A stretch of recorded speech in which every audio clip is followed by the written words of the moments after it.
শাবান মাসের মধ্য রজনী তথা শবে বরাতের রজনীতে আল্লাহ জাল্লা শানুহু আম্মা নওয়ালুহু মহান রব্বে করিম রহমতের দৃষ্টি তার সৃষ্টিকুল বান্দার দিকে দিয়ে থাকেন। সুবহানাল্লাহ। বান্দার দিকে রহমতের দৃষ্টিতে তাকান।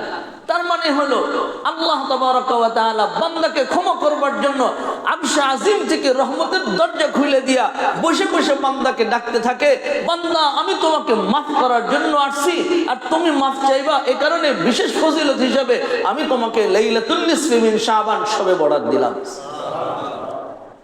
গুনাহ মাফ করাইতে চাও, গুনার পাহাড় তোমার হয়ে গেছে, আমি আল্লাহ রহমতের দরজা খুইলা গুনাহ মাফ করাবার জন্য তোমারে ডাকতেছি, তুমি আমার কাছে ক্ষমা চাও, আমি আল্লাহ তোমারে ক্ষমা করে দিব। আল্লাহ ডাকতেছেন আমাকে ডাকতেছেন। আমি যদি মনে করি আমার গুনাহ আছে তো আল্লাহ আমাকেই ডাকতেছেন, আমাকেই বলতেছেন, এ মৌলভী আব্দুল্লাহ মেম্বারে বসে বসে ফতোয়া দিতেছো, তোমার কি গুনাহ নাই?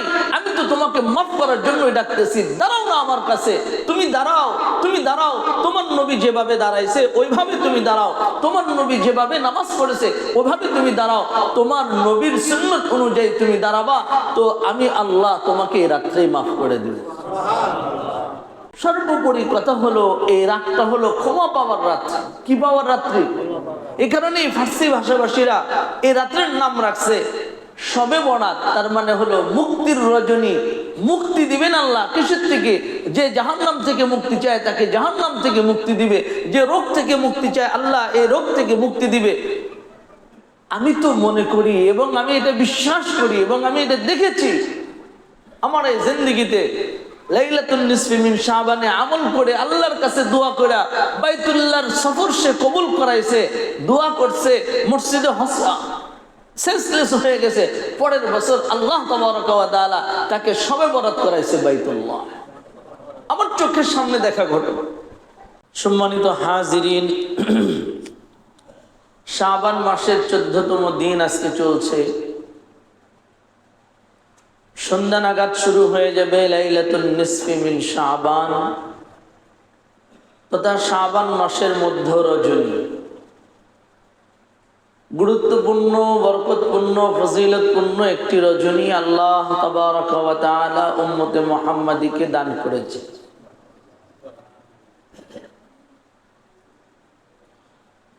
আরবিতে লাইলাতুন নিসফি মিন শাবান হিসাবে হাদিসের মধ্যে পরিচয় তুলে ধরা হয়েছে। আমাদের কাছে পরিচিত শব্দ হলো শবে বরাত, মুক্তির রজনী। আল্লাহ তাবারক ওয়া তাআলা আমাকে আপনাকে জাহান্নাম থেকে মুক্ত করবেন, জান্নাতে দিবেন, এই আশা আমরা রাখি। এই আশার আলোকেই আল্লাহ তাবারক ওয়া তাআলা রমজানের 2 মাস আগ থেকে ইবাদতের বিভিন্ন অবস্থা তৈরি করে গুনাহমুক্ত জিন্দেগি আমাদেরকে দান করবেন। এই কারণে গুনাহ থেকে বাঁচবার জন্য নবী করিম সাল্লাল্লাহু আলাইহি ওয়াসাল্লামের মাধ্যমে বিভিন্ন গুনাহর শাস্তি বর্ণনা করে আমাদেরকে সতর্ক করতে আল্লাহ তাবারক ওয়া তাআলা এক মহান রজনী আমাদেরকে দান করেছেন, যে রজনীতে আল্লাহ তাবারক ওয়া তাআলা ক্ষমা করার জন্যই আরশে আজিম থেকে আসমানে চলে এসে আমাদেরকে ডাকবেন। সুবহানাল্লাহ। এই মুক্তির রজনী লাইলাতুন নিসফি মিন শাবান তথা শবে বরাত সম্পর্কে আমাদের সামনে, আমাদের সমাজে নতুন করে বলবার কিছু নেই। মুসলমানরা সকলেই জানে লাইলাতুন নিসফি মিন শাবান এটি হাদিস দ্বারা প্রমাণিত। নবী করিম সাল্লাল্লাহু আলাইহি ওয়াসাল্লামের অনেক আমল এই রাত্রে পাওয়া যায়। কিছু কিছু ব্যক্তি, কিছু গোষ্ঠী এরকম আছে যারা বুঝে না বোঝার ভান করে, অথবা হীন কোনো স্বার্থের কারণে তারা এটা বলতে চায় যে এ রাতের ফজিলত বলতে কিছু নেই বা এ রাত সম্পর্কে আসলে কোনো ধারণাই নেই। বলতে চায় এ কথা যে লাইলাতুন নিসফি মিন শাবান তথা শবে বরাত বলতে কোনো কিছু নেই। তাদের এই কথাটা ঠিক নয়। যারা বলে তাদেরকে আমরা চিনি। আল্লাহ তাবারক ওয়া তাআলার ফজল ও করম, তাদের এই বলাটা আমাদের আওয়ামদের জন্য, সাধারণ মানুষের জন্য রহম আর করম হয়েছে। ওনারা এই কথা বলার কারণে হযরত উলামায়ে কেরাম দলিল সহ এত বিস্তৃত আলোচনা করেছেন, যেটা সকলের কাছে প্রমাণিত হয়ে গেছে যে তাদের কথা ভুল। তারাবির নামাজ আমরা পড়ি ফরজ হিসাবে পড়ি না সুন্নত হিসাবে পড়ি? কি হিসাবে পড়ি? সুন্নত হিসাবে। রমজানের রোজা রাখি কি হিসাবে? মান কোনটার বেশি? ফরজের মান বেশি। এই জন্য ফরজের বিষয়টা আল্লাহ তাআলা কালামে হাকিম কোরআনের মাধ্যমে বর্ণনা করে প্রমাণ দিয়ে দিয়েছে। তো সবে বড়াতে কিছু আমল আমরা করি ফরজ হিসাবে না নফল হিসাবে? ফরজ হিসাবে না নফল হিসাবে? আচ্ছা, নফল দিনেও করা যায়, রাতেও করা যায়, করা যায় না? 14 তারিখ রাত্রেও করা যায়, 1 তারিখ রাত্রেও করা যায়। পৃথিবীর যে কোনো জায়গায় বসে, যে কোনো সময় বসে, যে কোনো স্থানে বসে যেখানে আমল করা যায়, যে কেউ যে কোনো সময় নফল নামাজ, জিকির, তার তিলাওয়াত ইত্যাদি করতে পারে কি পারে না? লাইলাতুন নিসফি মিন শাবানের যে আমলগুলো, এই আমলগুলো হলো নফল আমলগুলো। কি? আচ্ছা, আমি একটা প্রশ্ন রাখতে চাই, কতটি নফল মিলাইলে একটা সুন্নত হবে? কয় হাজার নফল মিলাইলে একটা ওয়াজিব হবে? কত রাকাত নফল নামাজ মিলাইলে 1 রাকাত ফরজের সমান হবে? আছে কোনো হিসাব? বুঝানোর জন্য বলতেছি, আমাদের দেশের ডাক্তাররা চিকিৎসা করে, চিকিৎসাপত্র লেখে, তো প্রত্যেকটা ডাক্তারের একটা কম্পাউন্ডার থাকে, তো রিসিপ্ট জমা নিচ্ছে, আবার ডাক্তার যেটা বলে দিচ্ছে ওইটাকে উনি ব্যাখ্যা করে দিতেছে, ওষুধ এভাবে খাবেন, ওইভাবে খাবেন। আচ্ছা, কয় বছর ডাক্তারের পিছনে ঘুরলে এমবিবিএস ডাক্তার হয়ে যায়? এক যুগ? সারা জীবন? সারা জীবন ডাক্তারের কাগজ পড়লে, ব্যাখ্যা করলে কি হওয়া যায় না? ডাক্তার হওয়া যায় না। ঠিক তেমনি ভাবে সারা জীবন লাইলাতুন নিসফি মিন শাবান শবে বরাতের আমল করলে 1 ওয়াক্ত ফজরের সমান হবে না। আমি বুঝাইতে চাইলাম এটা, লাইলাতুন নিসফি মিন শাবানে যে আমলগুলো আছে সেগুলো নফল, করতে পারলে আমরা সওয়াব পাবো, না করতে পারলে গুনাহ নাই। তবে ওটা করতে গিয়ে ফরজ যদি ছাড়া হয় তাহলে এটা কোনোভাবে কি নয়, কাম্য নয়, মানার যোগ্য। ঠিক তেমনি ভাবে ফরজ প্রমাণিত হওয়ার জন্য যেরকম শক্তিশালী দলিলের প্রয়োজন, নফল প্রমাণ হওয়ার জন্য ওরকম শক্তিশালী দলিলের কি প্রয়োজন। তারপরেও আমার তালাশ অনুযায়ী অন্তত পক্ষে 10 জন সাহাবী থেকে শবে বরাত তথা লাইলাতুন নিসফি মিন শাবান সম্পর্কে হাদিসের কিতাবে হাদিস বর্ণিত হয়েছে। নফল প্রমাণ হওয়ার জন্য এত কঠিন দলিল প্রয়োজন নাই, এত রাগের প্রয়োজন নাই। এটা একটা তাত্ত্বিক বিশ্লেষণ, ইলমি আলোচনা, এটা হলো গবেষণামূলক আলোচনা। এগুলো আপনারা বুঝবেন না। সহজ কথায় লাইলাতুন নিসফি মিন শাবান শবে বরাত হাদিস দ্বারা প্রমাণিত, এটাকে কেন্দ্র করে শরীয়ত সম্মত যে আমলগুলো আমরা করি এগুলো কি নফল। এগুলো কি নফল। নফলের জন্য মারামারি করব না ফরজের জন্য মারামারি করব? 1 রাকাত ফরজ, 1 ওয়াক্ত ফরজ যদি আমি মৌলবি ছেড়ে দেই আমার আল্লাহ ধরবেন। সারা জীবন যদি শবে বরাত ছেড়ে দেই আল্লাহ আমাকে ধরবেন না। তবে হ্যাঁ, ফরজের পাশাপাশি যদি লাইলাতুন নিসফি মিন শাবান এরকম আরো যে সমস্ত রাত্রি আছে যেখানে নফল ইবাদত করা যায় সেগুলো আমরা পড়ি, তো আল্লাহ তাবারাকা ওয়া তাআলা ওটারও বদলা আমাকে দান করবেন। হাদিসে পাকের মধ্যে আসছে, নবী করিম সাল্লাল্লাহু আলাইহি ওয়াসাল্লাম ইরশাদ করেন, মানুষ যখন কবরে যাবে আল্লাহ তাবারাকা ওয়া তাআলার কাছে যখন হিসাবের কাঠগড়ায় দাঁড়াবে, আমলের হিসাব যখন আল্লাহ নেবেন, ওই হিসাবের মধ্যে সর্বপ্রথম যে আমলের হিসাব নেবেন সে আমলের নাম হলো নামাজ। আউয়ালু মা ইউহাসাবু বিহিল আবদু ইয়াউমাল কিয়ামাতিস সালাহ। কিয়ামতে আমলের হিসাবের মধ্যে সর্বপ্রথম যে আমলের হিসাব হবে তার নাম হলো নামাজ। কেউ যদি নামাজের হিসাব দিয়ে আল্লাহর কাছে পার পেয়ে যায়, নামাজের হিসাবটা যদি সঠিকভাবে মালিককে বুঝাই দিতে পারে, আমার আল্লাহ তার পরবর্তী ঘাটিগুলো সহজে পার করে তারে ফুলসিরাত পার করায় জান্নাতে ঢুকায় দিবে।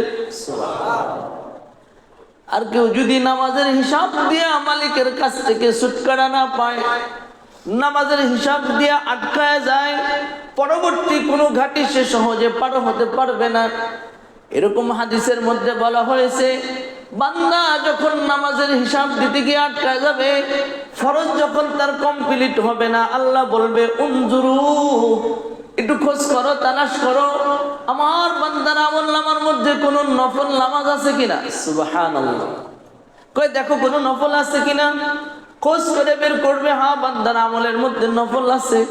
কয়েকবার নফলটা ফরজের সাথে মিলাও, যতটুকু ঘাটতি আছে ওই ঘাটতি যদি পূরণ হয়ে যায়, আল্লাহ ওই নফলটাকে কিয়ামতের ময়দানে ফরজের মাকাম মর্যাদা দিয়া ফরজের ঘাটতি পূরণ করে এবার আল্লাহ বান্দাকে মাফ করে দিবে। তাহলে বুঝলাম এই কথা, ফরজ দামি, তবে ফরজে ঘাটতি থাকলে আমার নফলও আমার ফরজের কি হবে, ঘাটতি পূরণ করবে।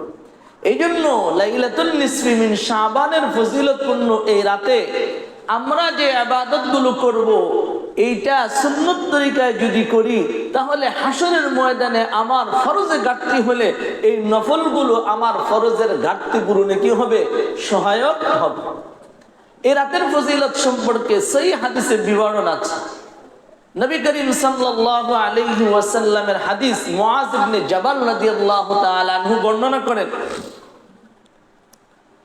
قال النبي صلى الله عليه وسلم يطلع الله إلى خلقه ليلة النصف من شعبان।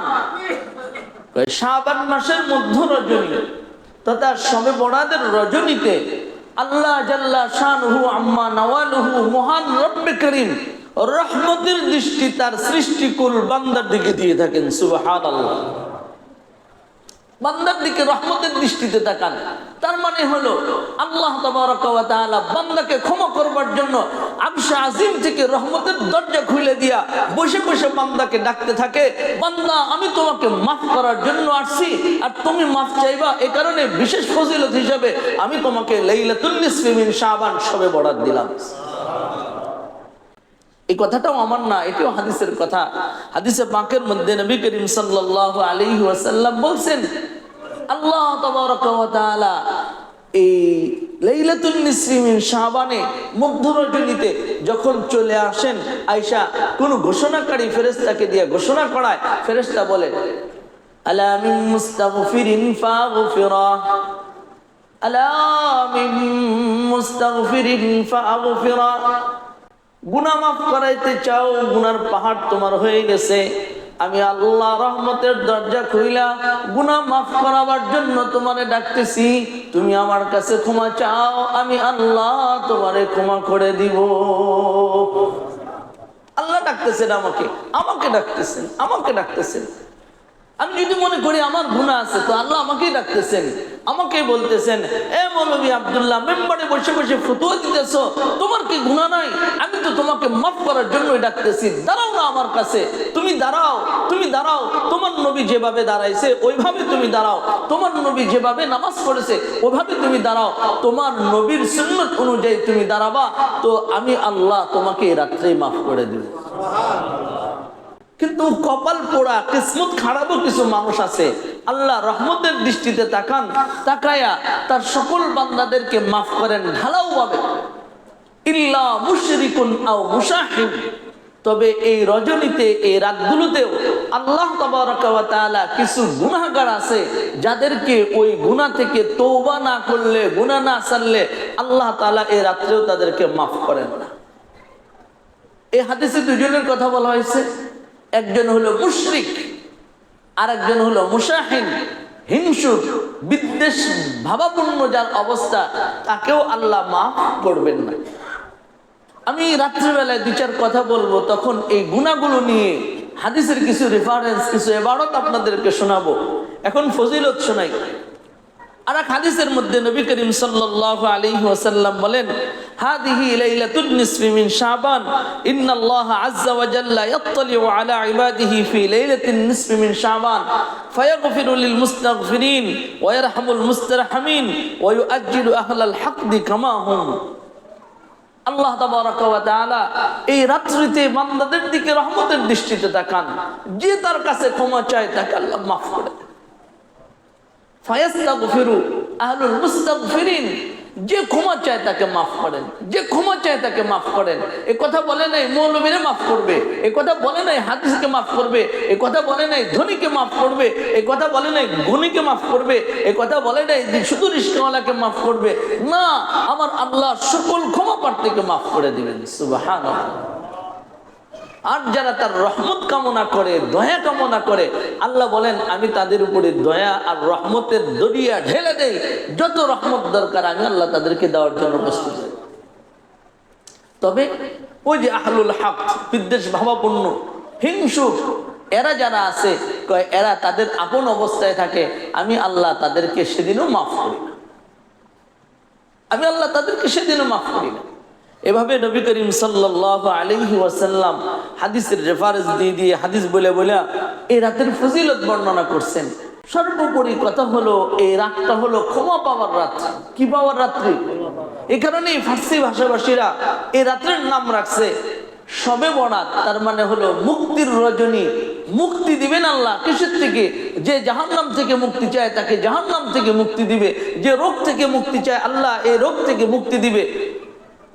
আমি তো মনে করি এবং আমি এটা বিশ্বাস করি এবং আমি এটা দেখেছি আমার এই জিন্দেগিতে, লাইলাতুন নিসফি মিন শাবানে আমল করে আল্লাহর কাছে দোয়া করে বাইতুল্লাহর সফর সে কবুল করাইছে, দোয়া করছে, মসজিদে সেন্সলেস হয়ে গেছে, পরের বছর আল্লাহ তাবারাকা ওয়া তাআলা তাকে শবে বরাত করাইছে বাইতুল্লাহ।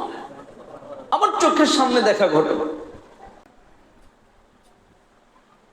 আমরা সকলের জন্য এটা জরুরি, এই রাত্রিতে আমরা হেলায় খেলায় নষ্ট না করে এই রাত্রটাকে গুনাহ মাফের মাধ্যম হিসাবে, গুনাহ মাফের সময় হিসাবে ধরে নিয়া যে কাজগুলো করলে গুনাহ মাফ হয়, আমরা বেশি পরিমাণে ওই কাজগুলো। কি কাজ করব, কেমনে করব, এটা আমাদের অনেকের প্রশ্ন। এবং মহিলারা তো ওই দিক থেকে খুব কান পেতে রয়েছে যে রোজা কয়টা রাখতে হইব, নামাজ কয় রাকাত পড়তে হবে, কোন কোন সূরা পড়তে হবে, কিভাবে নিয়াত করব, কেমনে কেমনে কি করব, এগুলো শোনার জন্য প্রস্তুত। কেউ কেউ হয়তো বুঝবে না, পরবর্তীতে গেলে বলবে এই হুজুর কয় রাকাত নামাজের কথা বলছে আমাকে বুঝায় বলেন, এরকম ধরবে। নামাজ এটা পড়া যায়। নবী করিম সাল্লাল্লাহু আলাইহি ওয়াসাল্লামও এই রাত্রে নামাজ পড়েছেন, এর বিবরণও হাদিসের মধ্যে আসছে। আরো কিছু কাজ মুহাম্মদুর রাসূলুল্লাহ সাল্লাল্লাহু আলাইহি ওয়াসাল্লাম এই রাত্রে করছে। হযরত আলা ইবনে হারিস রাদিয়াল্লাহু তাআলা আনহু উনি হাদিস বর্ণনা করছেন। শুআবুল ঈমানে এই হাদিসটি এসেছে, যাদের দেখার প্রয়োজন তারা দেখে নিতে পারেন। 382 নম্বর হাদিসের মধ্যে আছে, 3 নম্বর জিলদের এই পৃষ্ঠার মধ্যে আছে, আপনারা দেখতে পারেন। আন্না আয়েশা রাদিয়াল্লাহু তাআলা আনহা قالت قام رسول الله صلى الله عليه وسلم من الليل يصلي فأطال السجود। হযরত আয়েশা বলেন মুহাম্মদুর রাসূলুল্লাহ সাল্লাল্লাহু আলাইহি ওয়াসাল্লাম আমার স্বামী কামা, তিনি নামাজে দাঁড়াইলেন, নামাজে দাঁড়ায় লম্বা সূরা পড়লেন, ও আতালাস সুজুদ, সূরা শেষ হলো রুকু করলেন, রুকুতে গিয়া মুহাম্মদুর রাসূলুল্লাহ রুকু থেকে উঠে সিজদায় চলে গেলেন।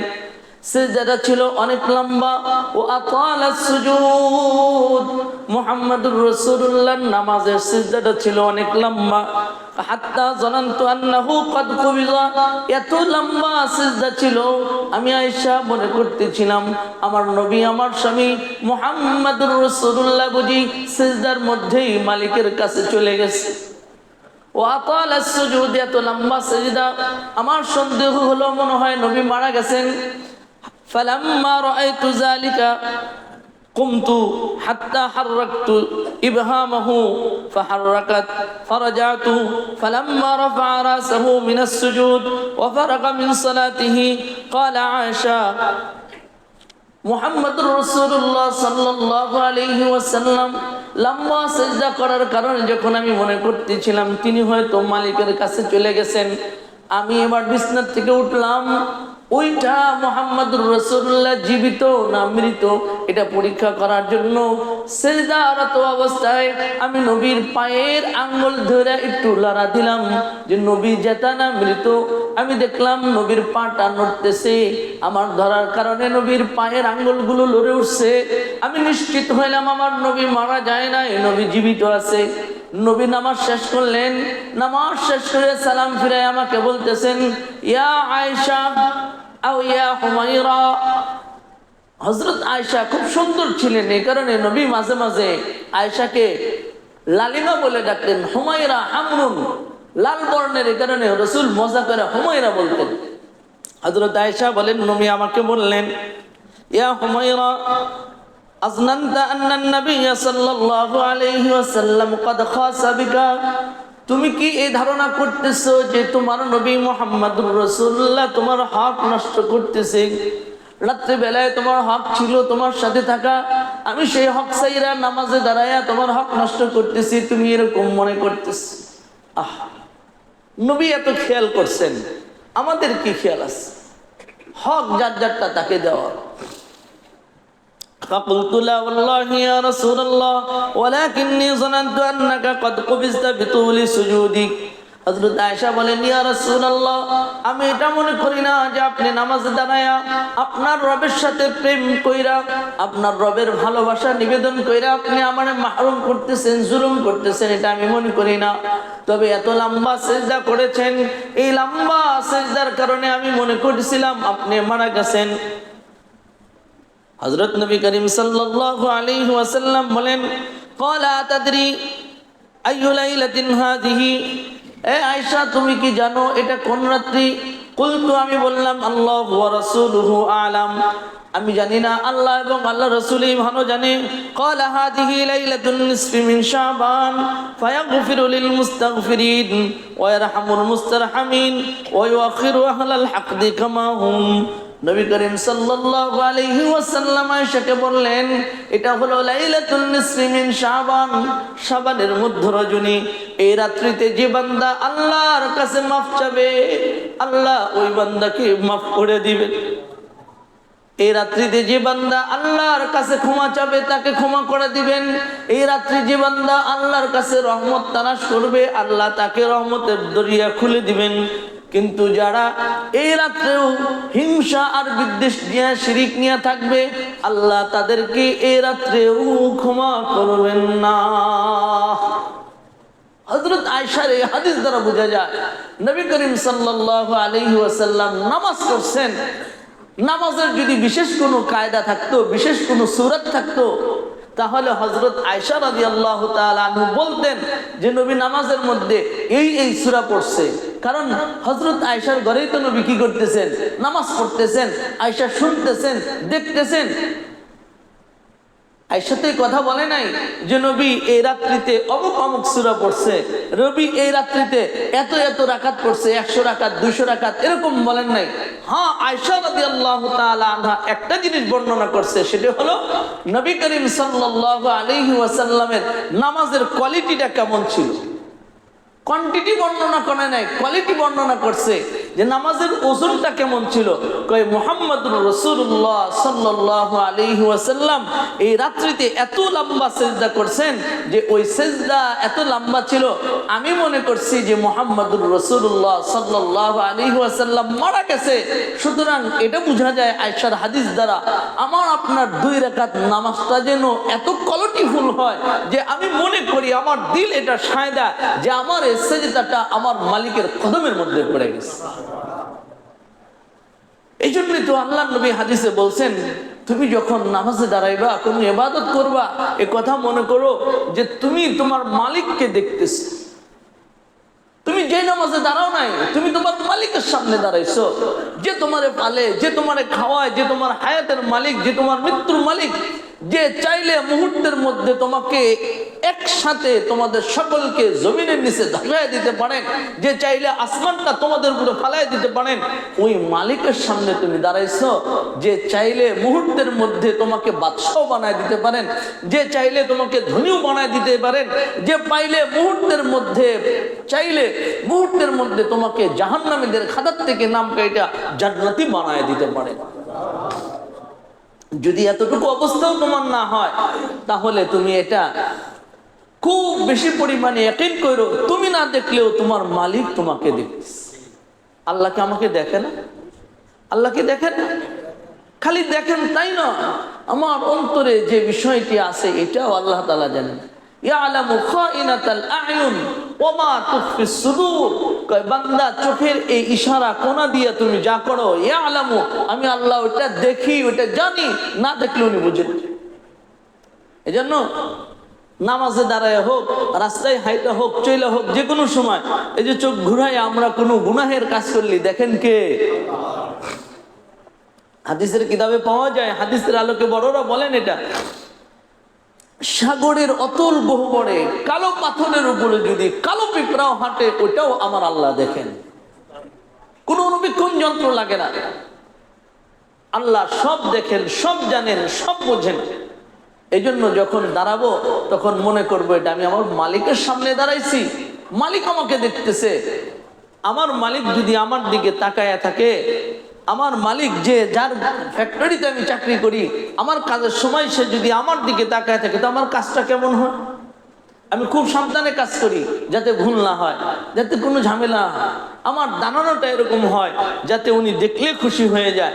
আমার চলাফেরাটা ওই সময় এমন হয় যাতে সে মনে করে যে আমি কোনো কাজ চুরি করি না, আমি মনোযোগ সহকারে করি। তো আমার নামাজ, আমার ইবাদত আমার মালিকের জন্য যখন ওইভাবে করব, তো আশরাফ আলী থানভী রহমতুল্লাহি আলাইহির বিশ্বাস, খাজা ফজলুল হক গঞ্জ মুরাদাবাদী রহমতুল্লাহি আলাইহির মতো এই অনুভূতিটা আমারও আসবে। উনি বলেন, আমি যখন সেজদা দেই তো আমার মালিক আমার পিঠের উপরে থাপড়া দিয়ে হাতটা বুলায় আর বলে, এ ফজলুল হক, কি চাও আমার কদমে সিজদা দিয়া? কয়, আমি এখানে যে মজা পাই জান্নাতি খাবারের মধ্যেও আমার ওই মজা নাই। আল্লাহ, এটা ছিল তাদের নামাজ, এটা ছিল তাদের নামাজ। আমরা আমাদের নামাজকে এত সুন্দর বানানোর চেষ্টা করি, তো দেখা যাবে আল্লাহ তাবারক ওয়া তাআলা আমাকেও মাফ করে দিবেন ইনশাআল্লাহ। আরেকটি কথা বলি, শেষ করে দিচ্ছি। হযরত আয়েশা রাদিয়াল্লাহু তাআলা আনহা বলেন, কয় মুহাম্মদুর রাসূলুল্লাহ সাল্লাল্লাহু আলাইহি সাল্লামকে দেখেছি, উনি লাইলাতুন নিসফি মিন শাবানে এই লম্বা সিজদা যখন করতেন, সিজদার মধ্যে উনি কিছু দোয়া করতেন। এর মধ্যে একটা দোয়ার কথা উনি বলছেন, আউযু বিকা মিন ইকাবিক ওয়া আউযু বিকা বিরাযাকা মিন সাখাতিক ওয়া আউযু বিকা মিনকা জাল্লা ওয়াজহুক। আল্লাহ, আমি আপনার কাছে আপনার শাস্তি থেকে পানা চাই, আমি আপনার কাছে আপনার সন্তুষ্টির মাধ্যমে আপনার অসন্তুষ্টির থেকে পানা চাই। এই জন্য আল্লাহর কাছে দোয়া করা, নফল নামাজে সিজদার মধ্যে যে কোনো দোয়া আল্লাহ তাআলার কাছে করা যায়। মাসুরা দোয়াগুলো আমরা করতে পারি। দোয়ায়ে মাসুরা কি জিনিস? দোয়ায়ে মাসুরা হলো কোরআন হাদিসে বর্ণিত যত দোয়া আছে, দোয়াগুলো কি বলা হয়? দোয়ায়ে মাসুরা। তা আমরা দোয়া মাসুরা শিখবো কই? কোরআনই তো পড়তে পারি না, কপাল তো আমাদের এখানে পড়ে গেছে। তারপরেও সুবহানা রাব্বিয়াল আ'লা, সুবহানা রাব্বিয়াল আ'লা এটা তো পারি, এটা পড়বো। পড়ার সময় আমি আমার ওই গুনাহের কথা স্মরণ করব, আমি যেটা চাইতেছি ওটা স্মরণ করব। আমার ওই স্মরণ করা দিলের অবস্থা দেখেন কে? আল্লাহ তো দেখবে। ও বাঙালি, ও পড়ে নাই কিন্তু আমাকে ভুলে নাই। আল্লাহ দেখে বলবে, যা বান্দা, তুই পারস না, যারা পারে তাদের মতো তো চেষ্টা করেছিস, তার দিলের অনুভূতি আমি বুঝি, যা তোকেও মাফ করে দিলাম। এই জন্য শবে বরাত বা লাইলাতুন নিসফি মিন শাবানের প্রধান একটা আমল পাইলাম, সেটা হলো কি? নামাজ পড়া যেতে পারে, নফল নামাজ 2 রাকাত করে যে কোনো সূরা দিয়া যে কোনো সময় পড়া যায়। তবে নামাজের কি সুন্দর হওয়া, কোয়ালিটি সুন্দর হওয়া, লম্বা সিজদা হওয়া, লম্বা রুকু হওয়া। আর এক হাদিসের মধ্যে আসছে, নবী করিম সাল্লাল্লাহু আলাইহি সাল্লাম আয়েশার ঘরে এসে কাপড় খুলে বের হয়ে চলে গেছে, আবার কাপড় পইরা। আয়েশা বলেন যে আমি খুঁজতে গেলাম, খুঁজতে খুঁজতে দেখি যে উনি জান্নাতুল বাকিতে দাঁড়ায়া দোয়া করতেছেন, কবরবাসীদের জন্য কাঁদতেছেন। আমি দৌড়াইয়া চলে আসলাম, নবী বুঝে আমার পিছনে পিছনে চলে আসলেন, আমাকে জিজ্ঞেস করলেন। আমি বললাম, ইয়া রাসূলুল্লাহ, সন্দেহ না, তা আমি মনে করতেছিলাম আপনি আমার কোনো সতীনের ঘরে গেছেন। আজকে আমার পালা, আপনি আমাকে বাদ দিয়ে হয়তো হাফসার ঘরে গেছেন, নাহলে সাউদের ঘরে গেছেন। নবী বলেন না, আমি তা করি নাই। তুমি জানো আজকে কোন রাত? লাইলাতুন নিসফি মিন শাবান। তো আজকে কয় আল্লাহ তাবারাকা ওয়া তাআলা অসংখ্য অগণিত মানুষকে মাফ করবেন। বনু বকরের কালব গনাম, বনু কালবের গনাম তথা বকরির যে পরিমাণ পশম আছে তার চেয়ে বেশি পরিমাণ মানুষকে আল্লাহ মাফ করবেন। তার মানে অগণিত বেহিসাব বান্দাকে মাফ করবেন। আমি কবরে গিয়া কবরবাসীর জন্য মাফ চাইছি। তবে নবী কি সাহাবীদেরকে নিয়ে গেছেন? হযরত আয়েশা তো গিয়ে নবীর একাই পাইছেন। এই জন্য আজকে রাত্রিতে যে কোনো সময় যে কোনো মুহূর্তে একা একে গিয়ে কি করা যায়? কবর জিয়ারত করা যায়। হ্যাঁ, গেলাম একা, ঘটনাক্রমে মানুষ অনেকজন হয়ে গেছে, সবাই মিলে দোয়া করলে সেটাও কি আছে? জায়েজ আছে। তবে কোনো কোনো জায়গায় দেখা যায় রাত 12টা বাজলে একেবারে মাইক লাগাইয়া ইমাম সাহেবরে নিয়ে বাধ্য করে দোয়া করা হয়, এটা কিন্তু কিনা ঠিক না। আল্লাহ তাবারাকা ওয়া তাআলা বোঝার তৌফিক দান করেন। আজকে এশার নামাজের পরে কিছু কথা বললে ইনশাআল্লাহ আমরা আমলের বিষয়টি আপনাদের সামনে তুলে ধরবো। কোন কোন ব্যক্তিকে আল্লাহ তাবারাকা ওয়া তাআলা মাফ করবেন না এই বিষয়টি সামনে আসবে। আল্লাহ তাবারাকা ওয়া তাআলা আমাদেরকে তৌফিক দান করেন। যারা সুন্নত পড়ে নিয়ে ক্বাবলা জুমা 4 রাকাত সুন্নত পড়ে নেই, অবশ্যই যার যার সামনের খালি জায়গাগুলো